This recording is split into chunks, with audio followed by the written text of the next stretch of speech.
Hi everyone and welcome back to a brand new vlog! Hello! So today is a day in the life vlog, cozy Saturday, and yeah, we're really looking forward to just having a nice sort of day together, aren't we? Yeah, we're going to go visit somewhere we've never been before. Yeah. We're going to take a trip to Marlow. Marlow. It's going to have a little bit of a wander. It's got a park, some cafes, it's got some boutique shops as well. And yeah, we'll just have a nice little Saturday just wandering around, and then we're going to come back because we've got some jobs to do at home. Yeah, a few bits and bobs because we're still before the Disney quiz. I know. It's happened a little while ago, but we're at this moment in time, it's tomorrow. The Disney quiz is tomorrow. So hopefully that all went well. So yeah, we're gonna do a little practice run Doing a tech run. We're using some new equipment, which you will have known if you've watched the Disney quiz. So yeah, we're gonna do a little trial run of that just to check that it works. I was thinking maybe I've got to watch Gladiators. Yeah, watching Gladiators. A film. I was wondering whether we watched a film. I think we should watch film, because I haven't watched film in ages. Still haven't seen Haunted Mansion. So we're here in Marlow. We just parked in this, I think it's called Pound car park. Pound Lane. Pound Lane. It's just by the park. So we're just going to have a little wander through the park. It started raining and we were like, no. Because I said, oh, let's not bring any umbrella. I went to put an umbrella in my bag and Martin was like, nah.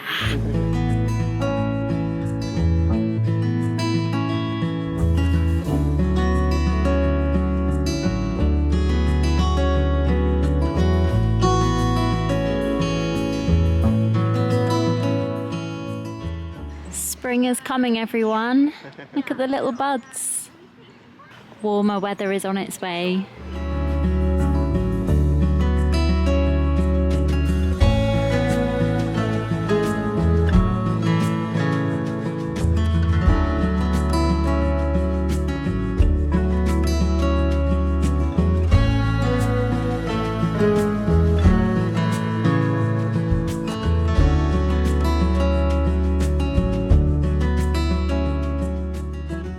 So we just had some food at Gales. Actually my first time in a Gales, which is crazy because I always walk past them. Oh, it's not my first time, I'm sorry. But that was nice. And then we had a little look in that bookshop. It was so cute. Really, really lovely little Marlow bookshop. Yeah, if you're ever in the area and you fancy a little peruse of the books, I'd recommend that. I was just saying that I read mainly non-fiction, so I don't know where to start in terms of fiction. So like if you've got any book suggestions, then pop them in the comments for me. So it's actually been quite busy in like Marlow town, but we found a nice quiet little spot just by the river. We just went inside the beautiful church, and then yeah, we found this bench by the river, and it's really peaceful here.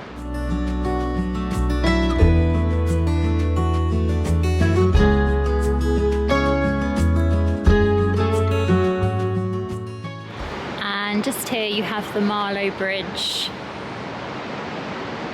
It's a very lovely area, it's really picturesque. Let us know in the comments if you live here. Maybe we have some subscribers who live in Marlow. Did you mention the bench? No, I haven't mentioned the bench yet. Yeah, it's quite cool. So this is memory of Clifford Percy Lavelle, and he actually on his 21st birthday placed the cross on the spire right up there of this church.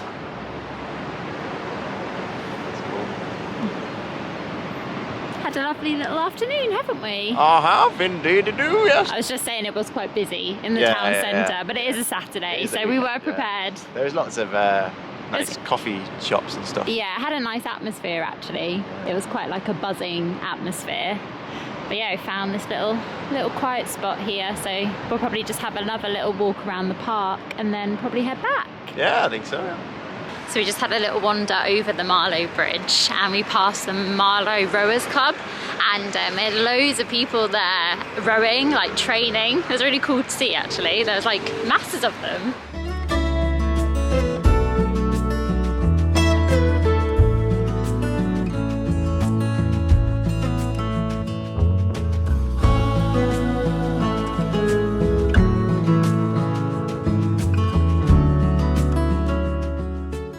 We just had a quick wander through the park, and then we're back in the car now driving home, but that was really lovely. Found that statue of Stephen Redgrave. Yes. Because yeah, I seemed to remember when I was reading up about the place that one of the rowers, famous rowers, was from here, and it was Stephen Redgrave, yeah. Which makes sense why that rowing club was so like prominent. Yeah. We're going to pass it now actually, so I'll quickly show you over the bridge. Be like an inspiration. Yeah. They probably have some amazing rowers come from here. I wonder if they're still training. So that is the rowing club, Marlow Rowing Club, just there. And I think I read that he was the first to win like 5 gold medals at 5 consecutive Olympic Games. Ooh. So I thought whilst we drive home, I'll get going with some Efteling questions, because we thought, like in this vlog, we would answer some Efteling questions as well. Yeah, because I think you did a Q&A once and it was over a vlog, and I liked that. Yeah. But a lot of people have messaged saying that they're thinking of going to Efteling for the first time, or it's just not a park that they've heard much about, so we thought it'd be perfect time to sort of answer your questions about it.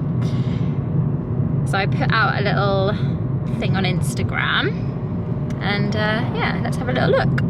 First question, would you advise it's better for older children too?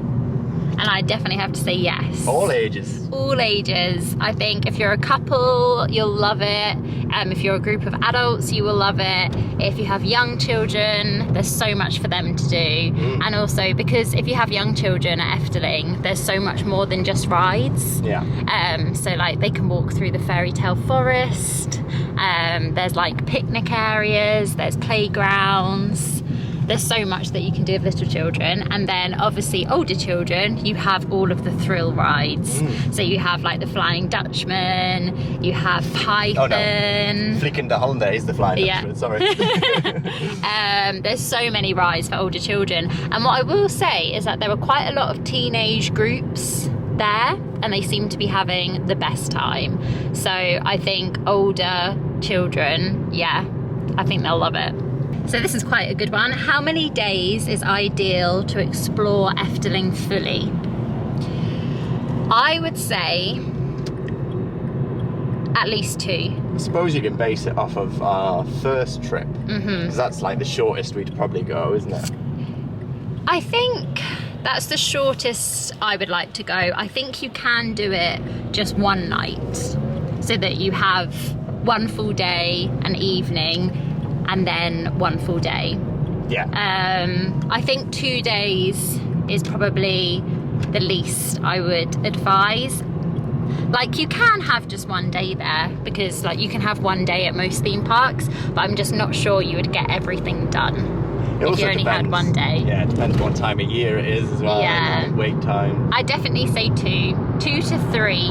If you have the time and you've got the means to go for longer, then 2 nights. That first trip we did was a lovely amount of time. Yeah. So that was 2 nights, 3 days.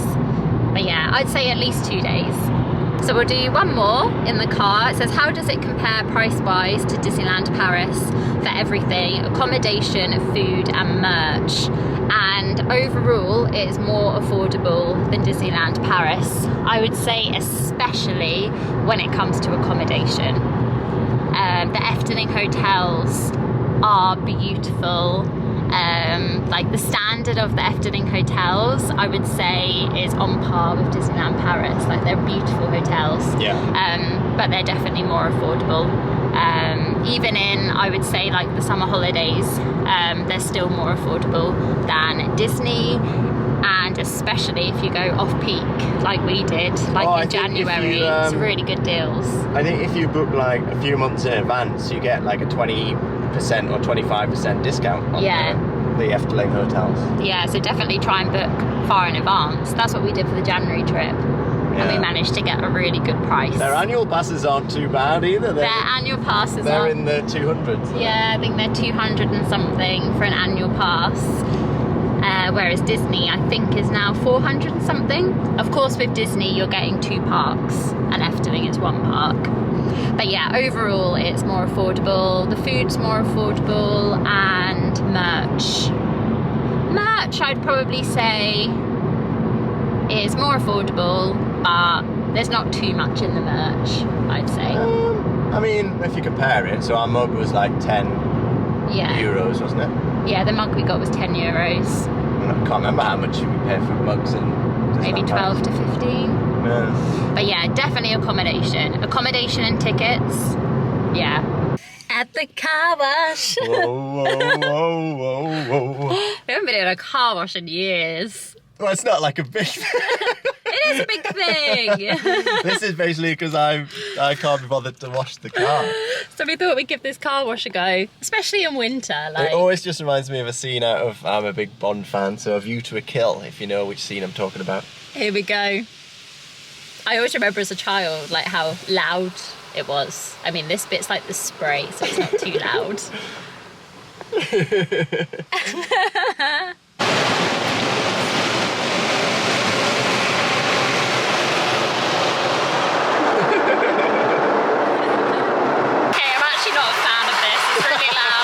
Scary.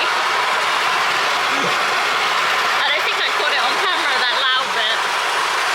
This is quite loud.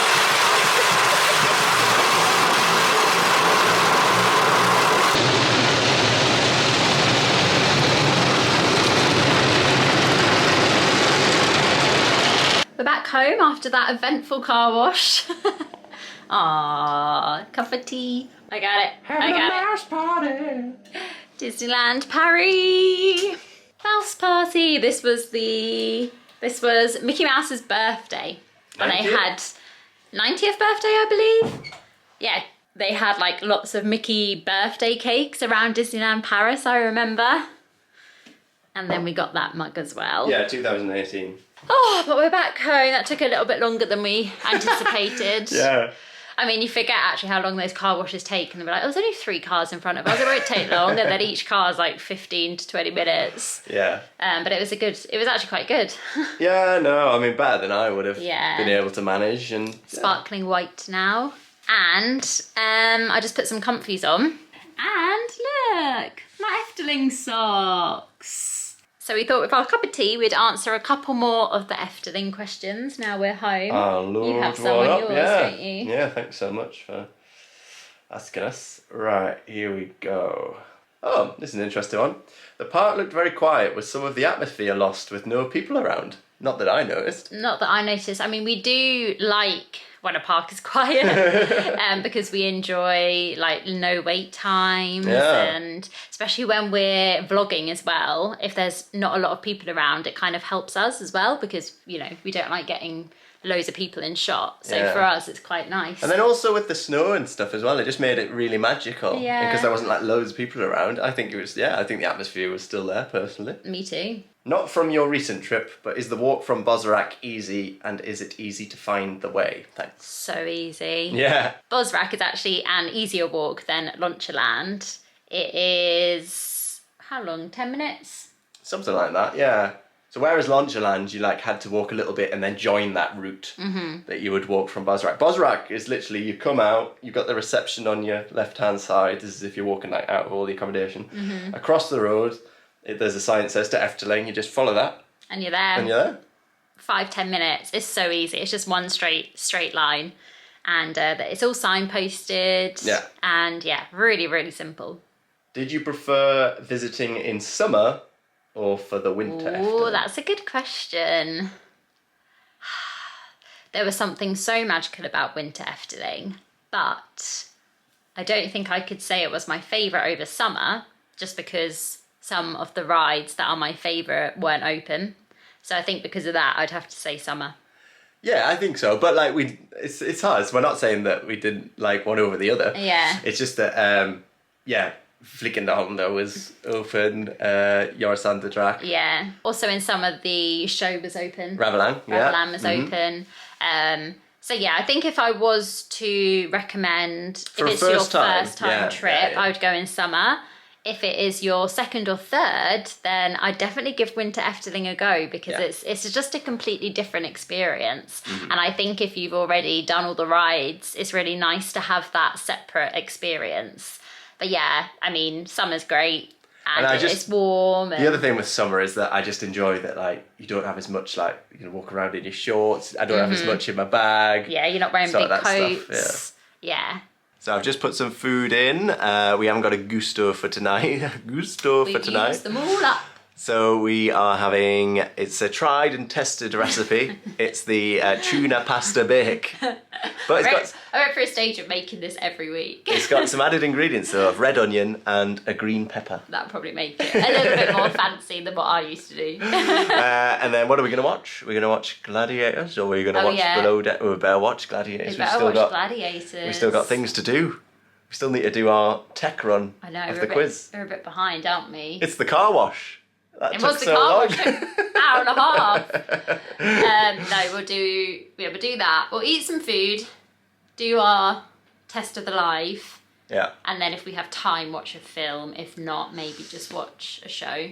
Yes. Oh, I've just had a video come up. What's it's that? Symphony of Colour. I haven't seen anything. I'm trying not to look too much. It looks so much fun. I mean, I do miss Dream and Shine Brighter. I think I'm always going to miss it because it's just phenomenal, isn't it? But I just love that they've done something. Like, do you know what I mean? There's loads of different stuff. They're just like moving on to the next thing. We've still got loads we need to try and see. And I mean, we haven't got anything booked. No. As of right now. Actually, I might chat about this later. Oh. Well, just about Disneyland Paris and our thoughts for the year, because our thoughts have kind of changed, haven't they, a little bit. Mm. Also with these Efteling questions, if you've got answers to them, because like you've been loads or it's like your home park and things, feel free to like leave your info about the questions and stuff below, because it helps everyone out. Which attraction that you haven't done yet is still on your list? Oh, I know yours. Well, there's two, isn't there? There's two that we haven't done. There's open. Yeah, Dance Macabre's opening later in the year. So we are tempted to book another trip. Maybe not this year, but definitely next year to go on that. I mean, I haven't been on Baron because obviously you need to get on Baron. It's such a good ride, and I think you could handle it. Yeah, I think I probably could, but I just wimp out when I see it. Yeah, it is quite. But the other one that I do want to try in the summer, I said I'd take one for the team and I'd go on Piranha. Yeah, I feel like the water ride. In summer we should do that when it's really, really hot. Just before we're about to go back to the hotel. Yeah, maybe next year we'll look at doing a summer trip and then we can go on that. And then one more. What are the not to be missed sit-down restaurants? Trying to think how many from Efteling. Yeah, sit-down restaurants we did. I'll just start by saying that the restaurant in Bosrak Hotel is lovely. Yes. It's quite I can't remember what it's called, unfortunately. I can't either. But if you're looking for quite a sophisticated, I would call it, restaurant, it's quite it's different to what I expected actually. And it's a proper sit-down 3-course menu. Nice. It's very, very nice. So if you're staying at that hotel and you want sort of a special meal, I suggest there. And then, I'm trying to think, sit-down. We mostly ate at more quick-servicey places. I'd probably suggest that if it's your first time, you have to go to Polas Kukan. Oh, yes. And that's like a sit-down restaurant because you sit down and eat all the pancakes. Sweet and savoury pancakes on offer. So good. So I'd probably say that's not to be missed. And then also that one we went to, which was really nice, the White Horse. We went to that recently. Does that class as a sit-down? I'm not sure. Because I mean, we had to like pick the food up and then go and sit down. But yeah, that was really lovely. That was nice. Yeah. But I don't think we've actually done any waiter's service. No, apart from Bosrak and Polas Kukan. I really want to try the Ravalan dining experience. I think that'd be good. Here it is, looking good, and it's bubbling away. So we just watched Gladiators. Now we're going to do our test for the quiz, which is happening tomorrow, but has already happened, like we said. So if you haven't taken part in that, it'll be on the channel. You can go back and check it out. Yeah, the reason we're doing a test is because we're doing it slightly differently. We're doing it through OBS. Like a streaming software, and it's allowing us to actually put answers on the screen, which is something that we're quite happy about to try and make it more accessible. But I am going to get all the equipment out now. So we are going to use, for the first time, we're going to use the actual tripod because we're using this camera. In the past, it was on just the laptop with a webcam. And then what we've noticed when we watched it back is, unfortunately, because we had it on like one of these things that held the laptop up, it sometimes jiggled a little bit. So this will be good to use the tripod. Got our USB microphone, And then obviously there'll be lights, but we're not going to use those for the test. We did that. We had a test of that the other day. And then we'll set it up about an hour to go from the quiz tomorrow. And then, yeah, we should be all sorted. All I'm saying is, it's a good job we did a test. That took ages. Actually, quite a lot went wrong. There's in so the many, test. so many moving parts to it. When you watch it back, it will hopefully look quite simple, but it's actually quite difficult. There was issues with microphones. We have so much plugged in. We have like the camera, the mic, the lights, the microphone, everything. So we think we're there. Yeah. We're gonna do another test in the morning. We're gonna do that was our tech, and then we're gonna do a dress tomorrow. This is everything that goes into the Disney quiz. Yeah. Sorry, I look exhausted now. I'm tired now. No film tonight. I'm gonna. That took quite a while. I think it's about 10:15 now. It is. Oh yes, so there's one. I'd like to go for my 40th in April. Is it okay to book last minute? And yeah, absolutely fine to book last minute. Just check out the website. I mean, I'd advise booking as early as possible, just because you get a bit of a discount, a bit of a better price. But yeah, as long as it's not a really, really busy time. Just check on the Efteling website. I think that is most of them. Places to eat as well. We touched on that, but we really like that white horse that we ate at. The one, if you want like a quick service, the one by Fabula. I think it's called the Fabula restaurant. But then that other place we ate when we came out of Max and Moritz with the chicken. Yes. That was really good. That's good. To be honest, you can't really go wrong. Like everywhere we've eaten has been so good. And what we really, and we said this in the vlogs, that it's not all just burgers and chips. It's like there's so many different options, and there's quite a lot of like veg as well. Most of the hot meals will always come with some sort of veg, which is a good. They were good portions as well. The bakery, that was good if you want a little sweet treat. Yeah, you can't really go wrong with food at Efteling. All the snacks as well. I definitely recommend trying out a few many snacks. that we haven't managed to try yet. But yeah, you can't really go wrong. So yeah, I think we will leave it there. I hope you enjoyed this day in the life vlog, and we will see you in the next one. Yeah, if you like this one, hit the like button and also subscribe. Bye. Toodle Pipski.